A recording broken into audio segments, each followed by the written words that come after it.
Hi and welcome to CBN4's Primetime News Package for this evening. I'm your presenter, Alian Christopher. First up tonight, Venezuela has written off Dominica's outstanding Petro-Caribbean debt of more than US $100 million. Jorge Areza, Venezuela's Minister of Foreign Affairs, said Tuesday that he had been instructed by President Nicolas Maduro to announce the move in a gesture of solidarity between the two nations. The money owed was outstanding Petro-Caribbean debt, and Areza said that the decision was a concrete provision that would allow the brothers of the Caribbean to enter the process of recovery following the passage of devastating hurricanes. The scheme allows beneficiaries to pay only 40% of a shipment's invoice in the short term and postpone payments on the other portion, which can be paid in a 25-year credit with a grace period of 2 years and an annual interest rate of 1 to 2%. Countries can also barter to pay the debt with different goods and services from cattle to nutmeg. The Petro-Caribbean initiative was created in 2005 by late Venezuelan President Hugo Chavez. Since then, several Central American and Caribbean countries have joined to reach a total of 18 members. And the Dominica Hucksters Association may require a new building after the passage of Hurricane Maria. According to Executive Secretary Cecil Joseph, the building in Roseau sustained much damage as a result of the storm and is not operational. Itself has been seriously compromised. You know, the building was made up, it has been donated by the Food and Agricultural Organization. We got that building in 1992, and we had it has been mounted on telephone poles, and that has been seriously compromised. So my impression is that we may require a brand new building, because you look at the telephone poles around and they rot, they seem to rot. So ours, which were placed in colas drums, have rotted. So the office... Joseph stated that the Hucksters Association is providing its services from its location in Portsmouth since the boat that carries produce from Roseau has been compromised. He noted that some hucksters are still engaged in trading. Limited way in exporting. We do have some exports, but everybody is in a big way into importing. Government has made it easy by giving duty-free on a number of commodities that hucksters trade in, because hucksters have always been two-way traders. So now that there is lower volumes going up, much more is coming in. Joseph disclosed that there had been discussions with Dexia to discuss moving forward. He said that the organization hopes to have a meeting with some of the prominent hucksters in Dominica. And also making our headlines, Dr. Sam Christian says that as a result of the Hurricane Maria, one can expect that there will be an increase in sickness and disease. Dr. Christian believes that we are doing the best we can. He says that the issue surrounding our health is mainly sanitation. Dr. Christian also believes that while the medical practitioners in Dominica and the first respondents have been doing an excellent job, the garbage is our primary concern. Equipment to get rid of garbage in the city and in the outlying districts. We're going to have a massive problem with plastic bottles and all the water relief that has been given. And so we have to think of Dominica to restore that green environmental ethic that we hold so dear as a nature isle, and really clean up Dominica. This is going to do more for the health of our people, to keep our people strong and healthy, than almost anything else. So I think once we get the garbage under control, then the rodents, the mosquitoes, the pests, and the people in environmental health and the health education unit, they're doing a fantastic job. And we have to give them every support, and I think we will get over this. Meantime, Dr. Christian believes that medical practitioners are well equipped to deal with outbreaks as a result of rodents and mosquitoes. He stated that he is displeased that there is quite a hysteria among people in the US and UK about Dominicans' conditions. What should be done is, for instance, instead of the people in the United States and the United Kingdom worrying and getting hysterical about what's going on. You know, if the Dominican associations in Canada and in the French territories and in the Virgin Islands, well, the Virgin Islands got hit too, so that they have their own problems. But if they could put together and buy one garbage truck, that would be a huge contribution. I don't know how much it costs, 100,000, 120,000, 150,000, okay? But we have to get rid of the garbage. And remember, I've already said that the heavy equipment operators and the people working on the roads have done a fantastic job. But even before, in the months preceding the hurricane, we had questions about the excess garbage in Dominica. Dr. Christian emphasized that if we are going to build a green, resilient Dominica, then sanitation is one of the leading factors. And Prime Minister Roosevelt Skerrit has announced that the post-disaster needs assessment puts total damages and losses suffered from Hurricane Maria at 226% of the 2016 GDP, or over $1.3 billion. Skerrit said that the effects of the damage and losses is greater than the numbers suggest, as Maria spared no part of the island from total destruction. There are no areas of stability or refuge from which we can support and supply other parts. The entire power grid was down and remains 97% so. Water and sanitation pipes were broken. We lost nearly 100% of crops. Maria damaged 90% of our homes. She severely compromised the road and bridge network. Despite the solidarity many have shown, the spread of the damage does not permit early bounce back. Tourism, for instance, is the most significant industry after agriculture, but our hotels have lost 50% of their rooms. Education and nature tourism have been struck hard. Ross University remains closed. Maria defoliated almost all trees and uprooted a quarter.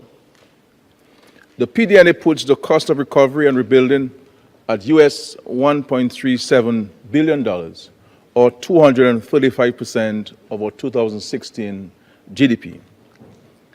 We are committed to becoming the first climate resilient nation. The Prime Minister was addressing a CARICOM UN high-level pledging conference at the United Nations headquarters in New York on Tuesday. And stay tuned for more local news highlights after this break. Please don't drift away. Please don't drift away. Please don't drift away. Please don't drift away. Please don't drift away. Please don't drift away.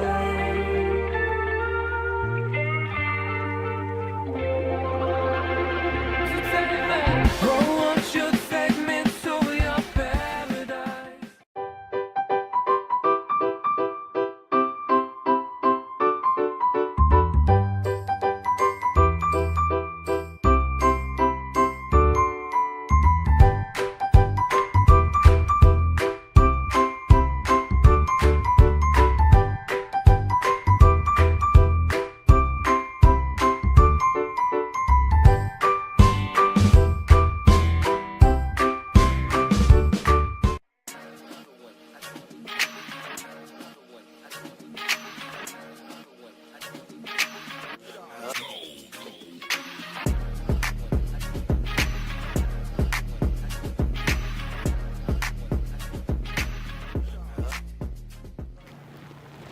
And welcome back to CBN4's Primetime News Package. Former President of the United States of America, Bill Clinton, made special mention of Dominica as he addressed the United Nations and Caribbean Community, the CARICOM conference in New York City. Clinton also praised the country's Prime Minister, Roosevelt Skerrit, for coming to the international community and requesting help to rebuild after the devastation caused by Hurricane Maria. What has been done. If this disaster had happened 10 years ago, there would not have been anybody in the Caribbean who would have said, here, help us build back and we will show the world how we can grow the economy and drastically reduce our greenhouse gas emissions. Here, let us show you how to build sustainable housing.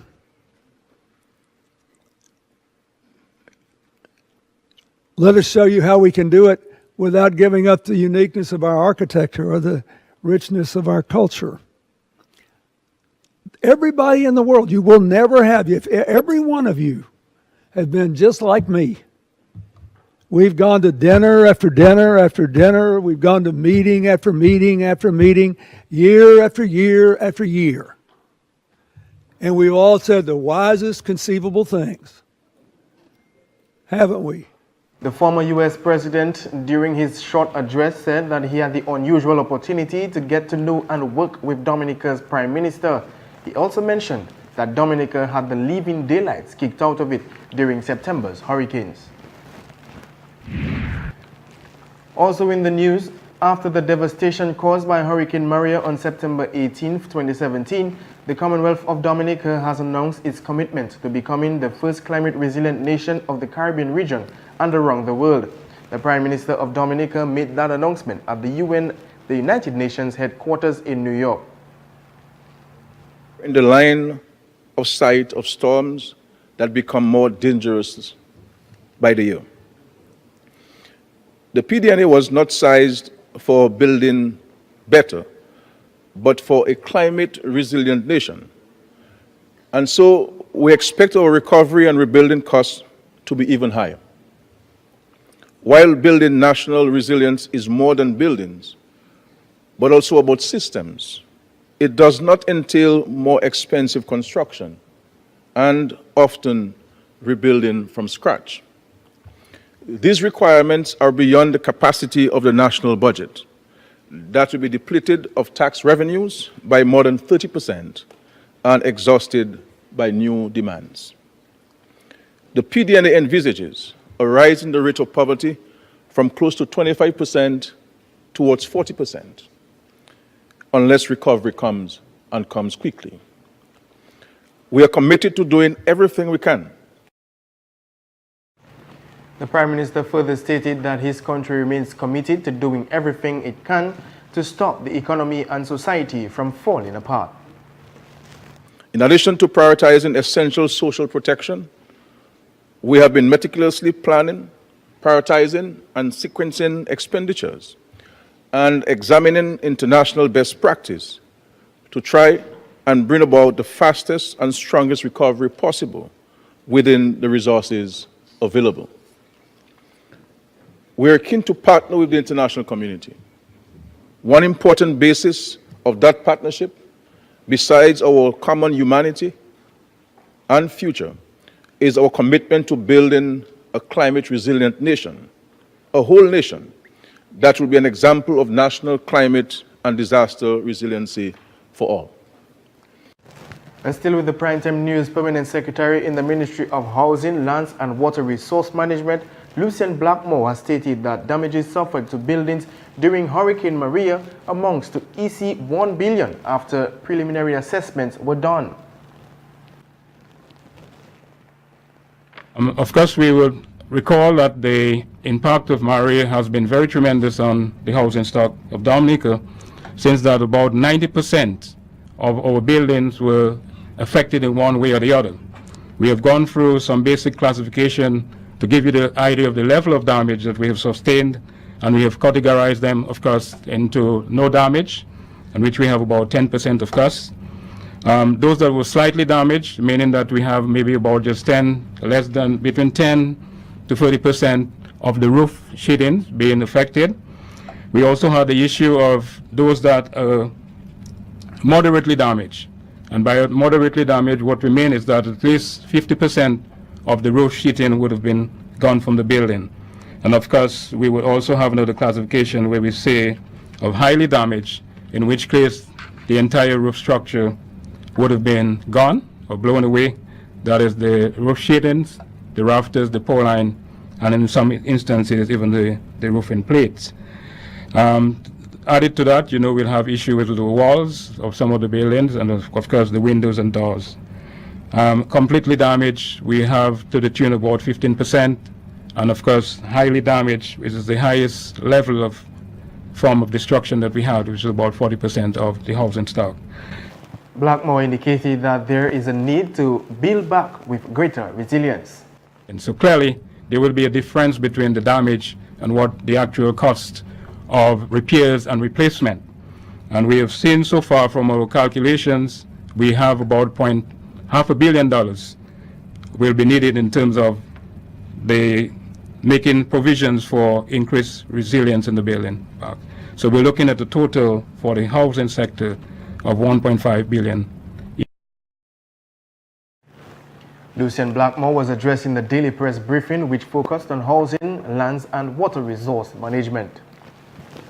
And the Ministry of Health and Environment wishes to inform the general public that it is awaiting confirmation of a preliminary test which indicates that one case of an unusual virus, hantavirus, has been detected here in Dominica. Confirmatory test by the Center of Disease Control, CDC, in Atlanta is currently underway. An epidemiological investigation has not found any further suspected cases in Dominica. The disease does not spread from person to person. The mode of transmission of the virus is similar to that of leptospirosis. Rodent infestation in and around the home remains the primary risk for the virus exposure. The rodents shed the virus in their urine, droppings, and saliva. Any activity that puts you in contact with rodent droppings, urine, and saliva or nesting materials can place you at risk for infection. The virus can spread through inhalation of aerosolized particles of rat droppings. The ministry therefore advises the general public to practice good hygiene and report any rat infestation to the Environmental Health Office. We'll be back with more news after the break.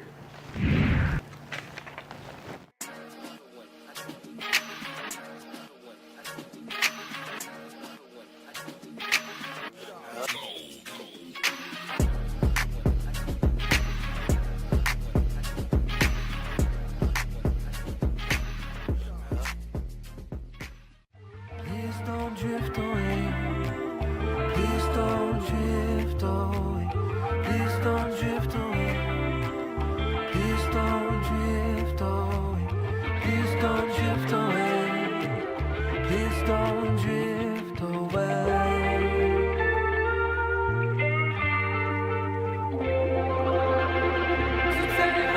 Oh, won't you take me to your paradise?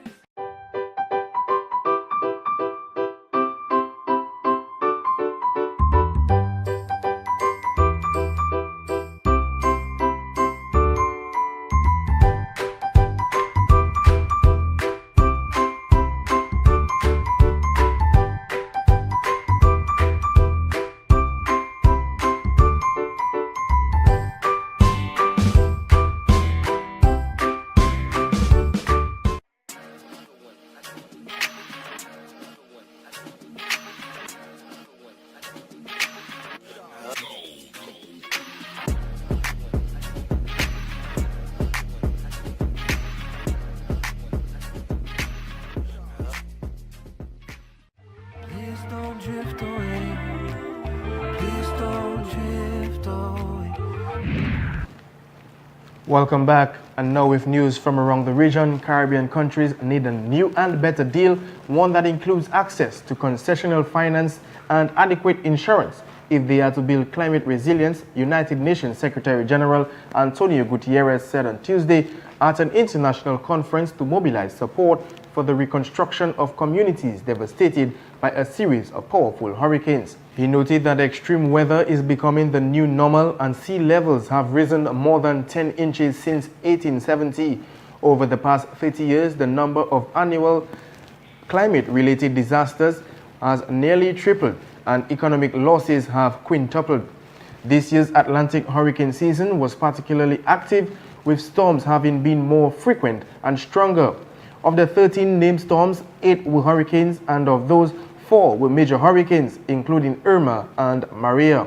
Across the entire Caribbean region, there were tragic loss of life and widespread devastation. The pledging conference on Tuesday at UN headquarters in New York was co-organized by the United Nations and the Caribbean Community, CARICOM. And the post-Irma interim reconstruction policy has been introduced to help residents in the British Virgin Islands to rebuild expeditiously. Premier Dr. Orlando Smith said, "I am quite anxious to see people move back into their homes, and this means that everyone, including our young people and seniors, will feel comfortable and secure again." Smith said he is excited about the policy as it will streamline the procedure for processing applications for reconstruction, making it easier for the applicants. The policy also outlines guidelines for reconstruction, including construction details to reduce potential damage to infrastructure from future Category 5 hurricanes. The Premier acknowledged that all applications submitted prior will be fast-tracked to get them processed in a timely manner to allow time for an influx of reconstruction applications. Building repairs required as a result of the hurricane will be categorized as renovations, thus will not require the approval from the planning authority. And from around the world, 8 people have been rescued after a U.S. Navy aircraft carrying 11 crew and passengers crashed off the coast of Japan, the Defense Ministry has said. It says that preliminary U.S. military reports indicated that engine failure may have caused the crash.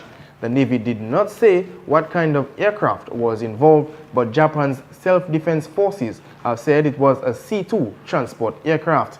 The aircraft was traveling to a U.S. aircraft carrier in the Philippine Sea. Japan and American rescuers raced to get to the strickling plane, which ditched in a sea off the remote Japanese reef of Okintoro. The crash follows a spate of U.S. Navy accidents in East Asia in recent months, some of which were fatal.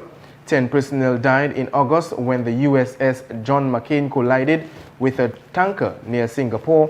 2 months earlier in June, the USS Fitzgerald smashed into a cargo ship off the coast of Japan, killing 7.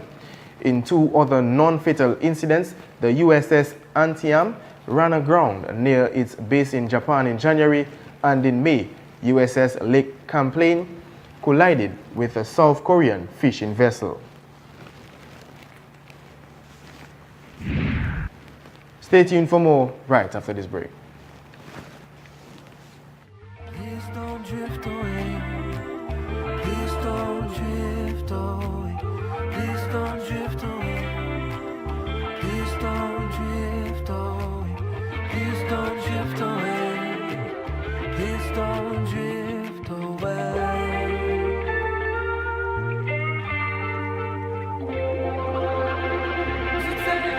Go watch your segment to your paradise.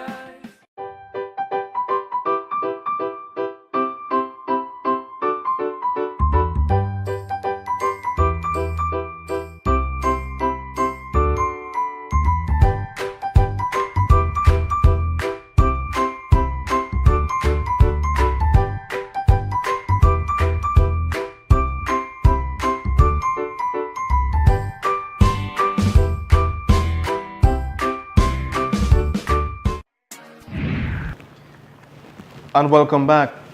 Now with some sporting items, the sports division has said that it will open the 2017 Secondary Schools Football Championship on Wednesday, November 29th with the under-17 and under-20 divisions. The opening of this year's championship was delayed due to the passage of Hurricane Maria. The championship, which was scheduled to commence on September 27, 2017, with under-15, under-17, under-20 and the under-13s, will have a shortened version with the cancellation of the under-15 and under-13 divisions. These divisions have been cancelled due to time constraints and other factors relating to the passage of Hurricane Maria. Decision that a number of activities will not take place. But the activities that we will be having are those that are targeting the higher age students that is the students at the more senior level.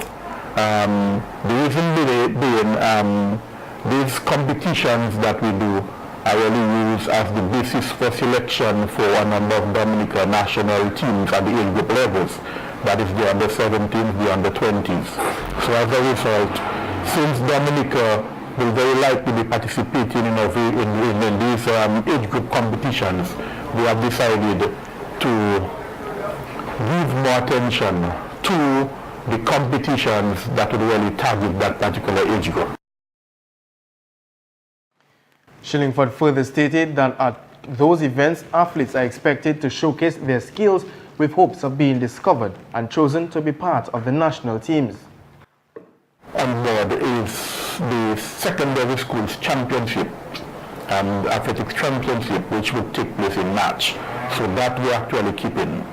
So the outstanding athletes and the promising athletes will have the opportunity to see them on display during the championships in March. So although we have cancelled for very good reasons, because the Independence Athletics Championship is usually held during the first half of October, and since during that period all the schools were out, there's no way that we could have held the Independence Athletics Championship. But all is not lost for the sport of track and field. Since we're looking forward, we are hoping to have the secondary schools championships, which will be held in March, and that is something that we do annually. Shillingford went on to say that the most important aspect for any outstanding athlete should be participating in the various competitions at the local level. And Cristiano Ronaldo broke another Champions League record as holders Real Madrid thrashed Apoel Nicosia to qualify for the last 16.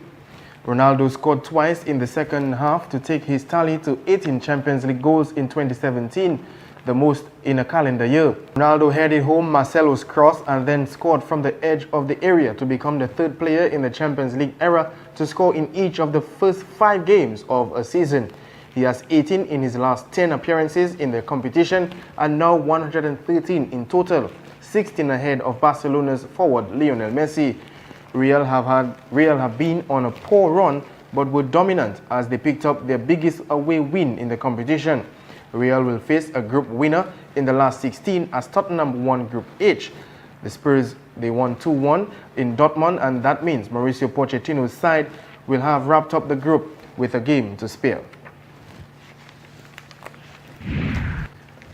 And that takes us to the end of the Primetime News package. I am Alian Christopher saying thank you for watching.